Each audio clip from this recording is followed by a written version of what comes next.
Set methods. In the realm of LINQ within VB.NET, we have a powerful category known as set methods.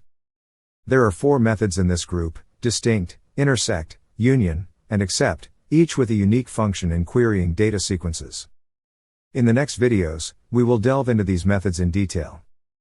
But before we do, let's establish a foundational understanding of set methods. These tools are designed for comparing elements across different collections and performing distinct operations.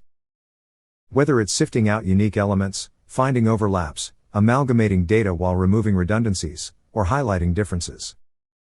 The application of set methods is vital in scenarios requiring data to be efficiently organized, compared, or distinctly segmented according to specific requirements.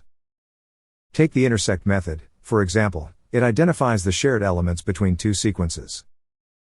We will demonstrate this with clear, practical examples in our detailed exploration.